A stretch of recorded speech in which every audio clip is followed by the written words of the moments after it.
Extension ng kanyang pamumuno ang target ng re-electionist na si Taguig City Mayor Lani Cayetano.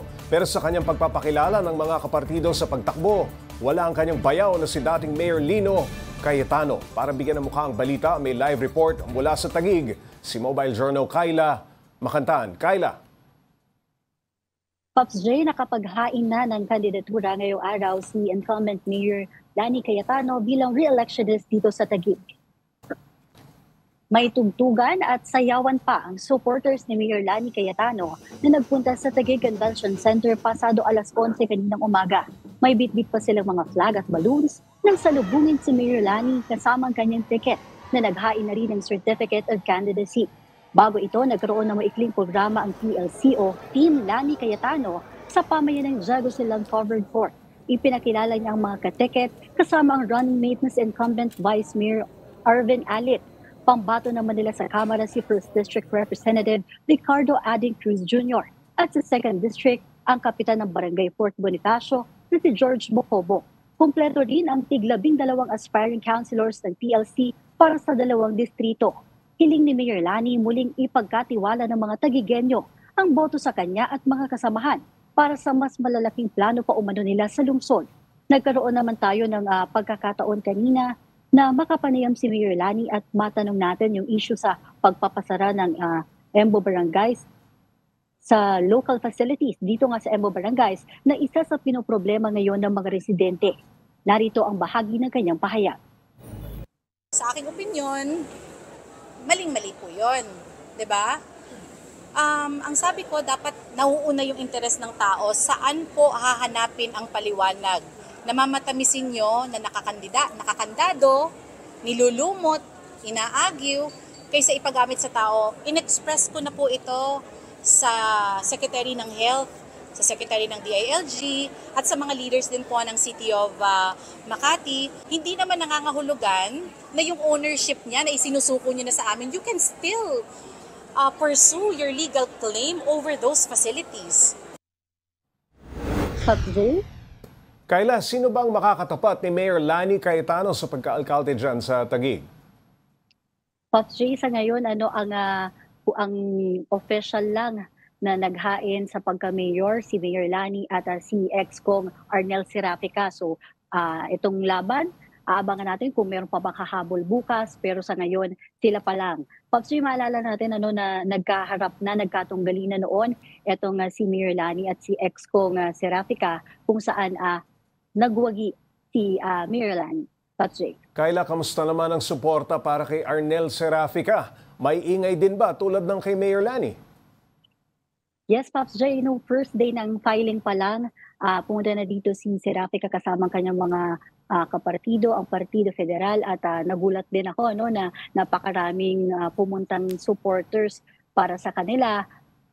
Siguro kung ikukumpara ko yung supporters ngayon, Pops J, siguro lumamang si Mayor Lani dito sa mga may patugtog, may mga nagsasayaw, may performers, pero marami-rami din talaga yung supporters na pumunta dito noong naghain si Serafica, Pops J. Kayla, may paliwanag ba si Mayor Lani sa pagpili niya kay Congressman Ading Cruz bilang pambato sa 1st District kung yung bayaw niyang si Lino Cayetano ay tatakbo rin sa nasabing posisyon? Pops J, yung naging pahayag kanina ni Mayor Lani, sinabi niya na yung kanyang mga kapartido, ito yung mga taong nakikita niya karapat-dapat dito sa posisyon, kaya sila ang kanyang napili.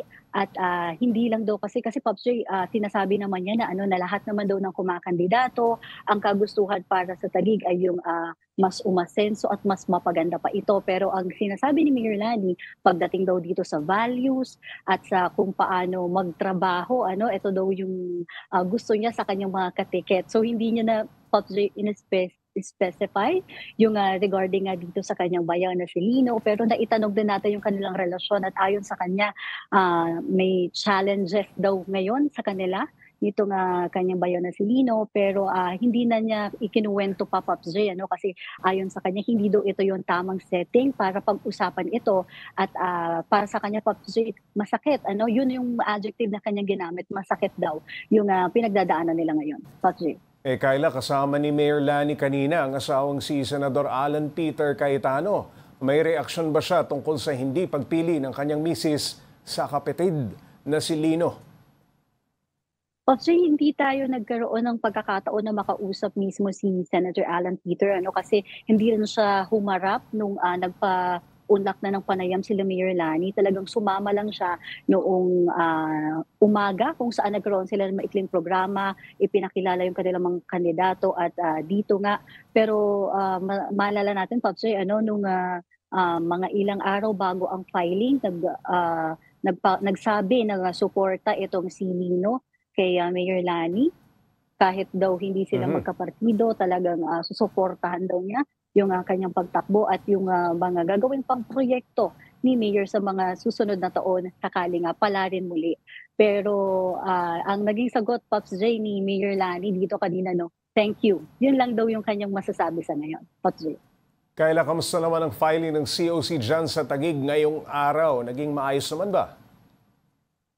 Actually, naging maayos yung daloy ng filing. Ang pinakainabangan kasi talaga ngayong araw ay talaga yung partido ni Mayor Lani at yung mga first day, Pops J, yung kaila Serafica, ayun talaga yung maraming tao. Pero yung mga sumunod, Pops J, talagang matumal na, may mga pa isa-isa. Minsan, siguro marami na, Pops J, yung 5 na may maghahain sa isang araw.